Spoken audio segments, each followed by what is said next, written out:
Hello বন্ধুরা, তোমরা কেমন আছো? আশা করি ভালো আছো। আমিও ভালো আছি। আজ সকাল সকাল আবার চলে এলাম নতুন একটা ব্লগ নিয়ে তোমাদের সঙ্গে শেয়ার করতে। তো ভিডিওটা প্লিজ স্কিপ না করে সবটা দেখো। তো সকাল থেকে আমি কি করছি, আজকে স্যাটারডে, তো কি করছি কি না সমস্ত তোমাদের সঙ্গে শেয়ার করছি। হয়তো ভিডিওটা পৌঁছাতে একটু দেরি হবে। তো মেয়ে ছুটিতে এসেছে আবার দুদিনের জন্য, একটা বান্ধবীর বিয়ে আছে, সেই জন্যই এসেছে। তো সকাল সকাল দেখো দিয়ে দিয়েছে এক গাদা কাঁচা। তো জামাগুলো এবার সত্যি কথা কি, ওখানে জামা মেলার জায়গাও পায় না, অনেক দূর, মানে সেই উপরে সেই ছাদে উঠতে হয়। তো সেই কারণে আমিই বলেছি জামাগুলো নিয়ে আসবি, এখানে আমি ধুয়ে দেবো। তো সেগুলো ধুয়ে দিয়েছি মেয়ে সকাল সকাল। আর এই মাদুরটার বয়স যেন 10 বছর হয়ে গেছে, এখনও কত সুন্দর রয়েছে দেখো। এটা দীঘা থেকে নিয়ে এসেছিলাম। তো ভাবলাম এটাকেও একটু ধুয়ে দিই, এবার তো শীতকাল, ছাদে বসতে একটু লাগবে, তো ধুয়ে দিলাম। আর এই ট্রলিটা দেখো, মেয়েটা যখন আমরা এই বাড়িতে নতুন বাড়িতে এলাম তখন এসেই কলকাতায় রাখা ছিল, এটা নিয়ে চলে এসেছে, এসে এখানে রেখে দিয়েছিল। আর কেমন যেন হয়ে গেছিলো, একটু ধোয়া ধোয়া পাড়া হয়ে গেছিলো। তো সেটাকে ভালো করে ধুয়ে দিলাম। আর আমাদের গাছে দেখেছো নীলকণ্ঠ ফুল কত সুন্দর ফুটেছে।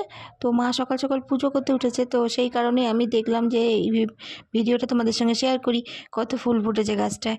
আর পাশের বাড়ি কাকিমা আছে, সে আমাদের প্রতিদিন হলুদ কাঞ্চন ফুল দেয়, তো সেগুলো নিয়ে বেশ পুজোটা হয়েই যায়।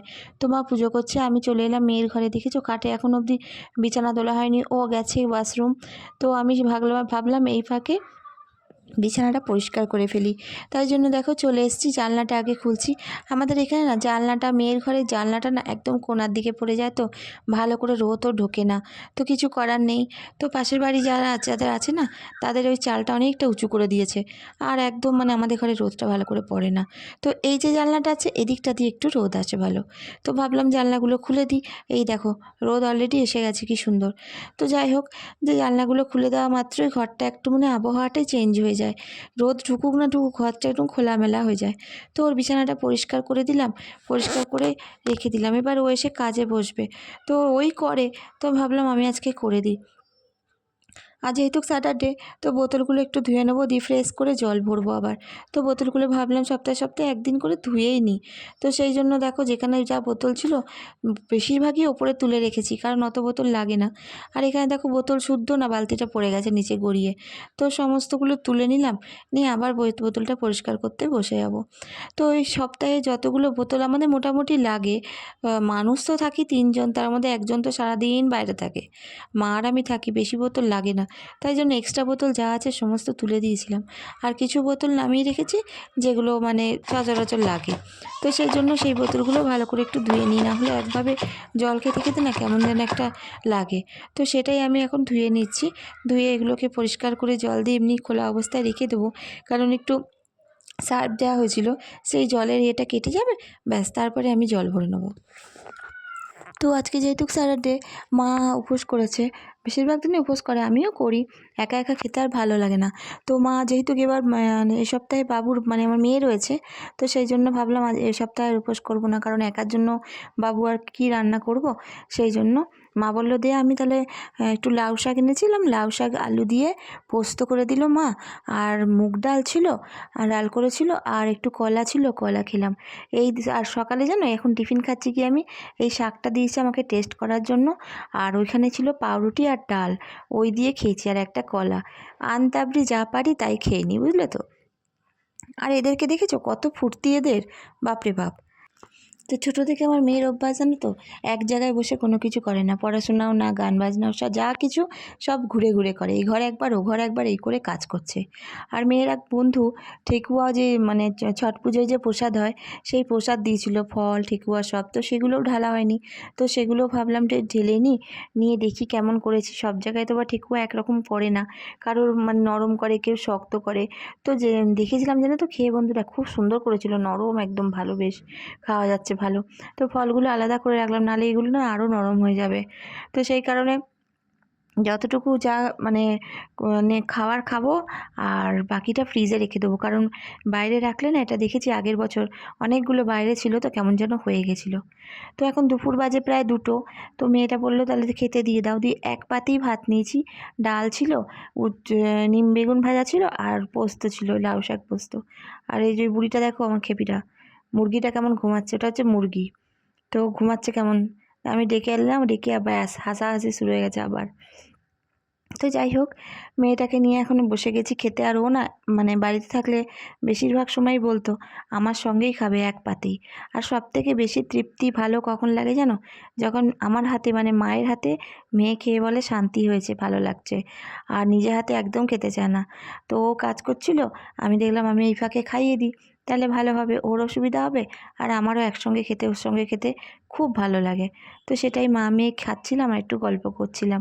আর ওর তো এখন ব্রেক চলছে, মানে দুপুরে যেহেতু লাঞ্চ টাইম চলছে, তো সেই কারণে একটু ফোন নিয়ে ঘাটাঘাটিও করছিল। তার মধ্যে মেয়েটা একদম টাইম পায় না।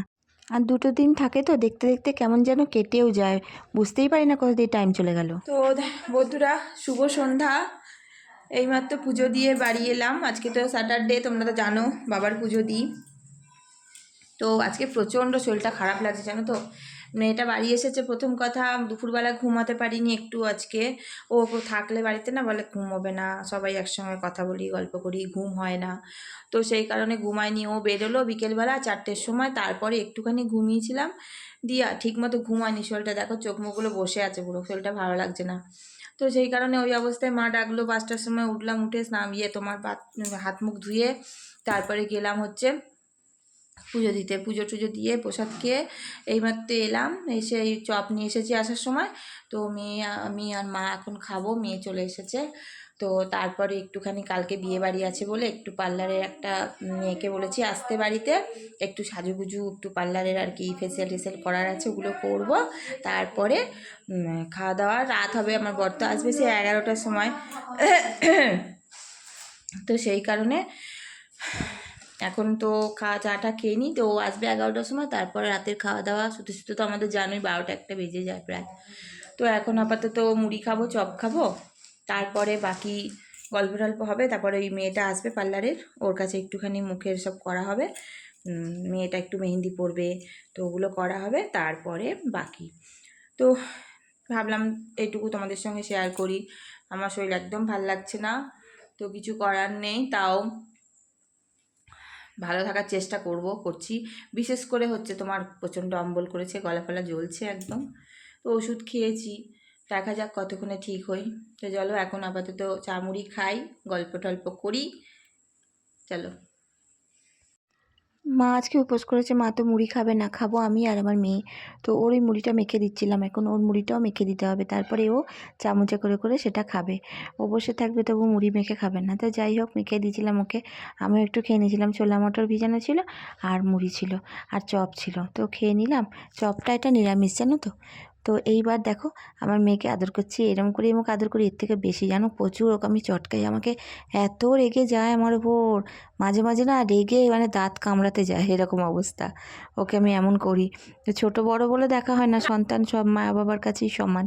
তো ওপরে দাঁড়িয়ে আছে দেখো, পরের দিন বিয়ে বাড়ি আছে আমাদের, তো সেই জন্য শাড়ি চুজ করতে যাবে আমার ঘরে। তো সেই জন্য সব মানে দল বল বেঁধে যাচ্ছি ওপরে।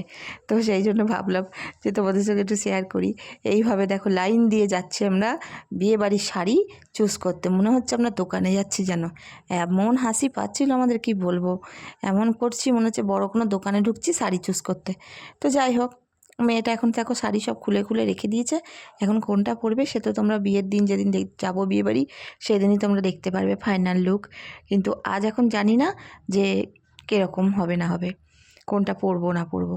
আর এই দেখো বলেছিলাম না পার্লার থেকে আসবে, তো সেই জন্য ও চলে এসেছে মেয়েটা। তো ও এসে বাড়িতে বসে বসে মানে আমাদের পাড়াতেই থাকে, ও পার্লারে কাজ করে, তো পার্লার থেকে যখন ফিরেছে এসে তারপর আমার বাড়িতে এসেছে। তো এই টুকিটাকি আমি একটু কাজ করিয়ে নিচ্ছি। সচরাচর আমি করাই না, তবে একটু মনে হলো যে না করাই, মেয়েটা বললো করি নাও, তো সেই জন্যই আমি করিয়ে ফেললাম। একটুখানি মাসাজ করিয়েছি আর কিছু না। আর মেয়েও হাতে ভর্তি করে মেহেন্দি পরেছে, ফর্সা ফর্সা টুকটুকে গোল গোল হাত, এত সুন্দর লাগছিল মেহেন্দি পরে মেয়েটাকে আমার, কি বলবো, দারুণ লাগছিল। তো ভাবলাম যে এইটুকুই তোমাদের সঙ্গে আজকে শেয়ার করি। তো যদি ভালো লাগে লাইক করো, কমেন্ট করো, পাশে থেকো বন্ধুরা। আজকের মতন এটুকুই তোমাদের সঙ্গে শেয়ার করলাম।